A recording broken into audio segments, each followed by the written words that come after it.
"The police are my friends," a senior citizen blurted out in the middle of a police community meeting I attended in the South Bronx.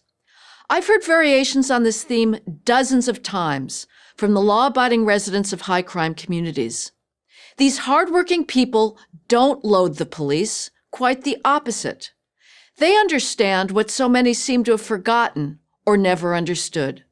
Police spend most of their time in minority communities, that is, mostly Black communities, because that is where innocent people are most being hurt by violent street crime.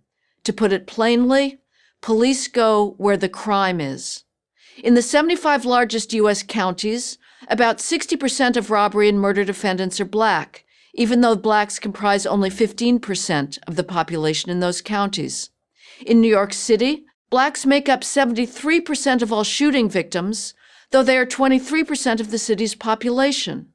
In Chicago in 2016, there were 4,300 shooting victims, almost all Black. Among the 24 victims under the age of 12 was a 3-year-old shot on Father's Day who is now paralyzed for life, and a 10-year-old shot on Labor Day, whose pancreas and spleen were ripped apart. This is the reality that police commanders in urban areas face every day. And every day they get calls from law-abiding citizens in high-crime neighborhoods begging for assistance. So are the police friend or foe? Are they engaging in an epidemic of deadly racist violence, as we so often hear? In 2019, the police killed 235 Blacks, most of them armed or dangerous, out of 1,004 police shooting victims overall.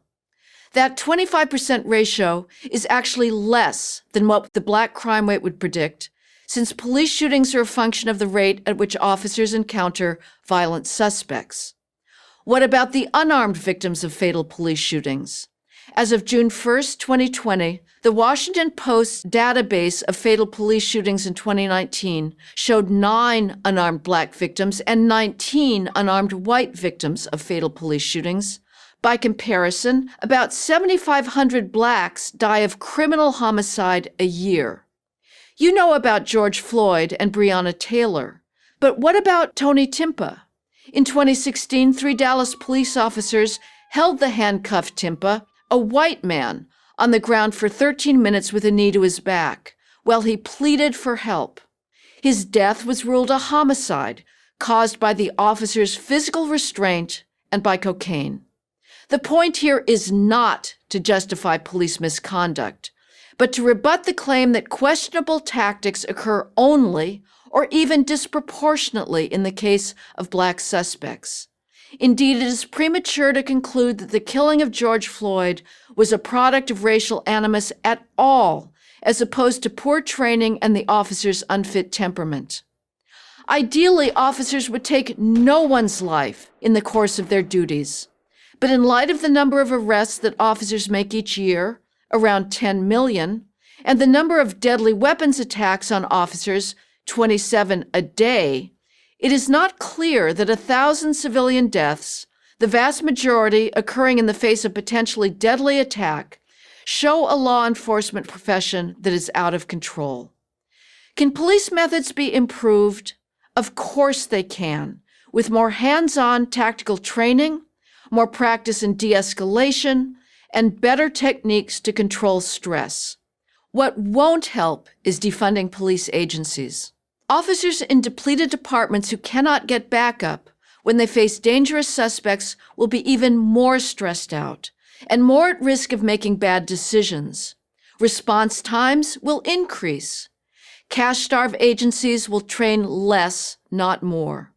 If the goal is to reduce crime, shifting police funding to social services is also a mistake. For decades, New York City was spending 1/7 of all government welfare dollars in America. Yet crime started falling in the city only when the NYPD adopted the data-driven policing that has now become the norm across the country, sending officers to the areas where they are most needed. That norm is now threatened. Sure, there are bad cops of all races who must be removed. That is true of every profession and always will be. But so is this. The overwhelming majority of officers are motivated by a desire to help the most vulnerable among us. Police are not the problem. Racism is not the problem. Crime is the problem.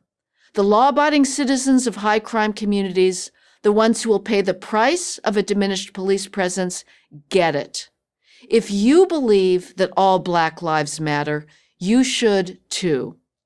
I'm Heather McDonald, Senior Fellow at the Manhattan Institute for Prager University.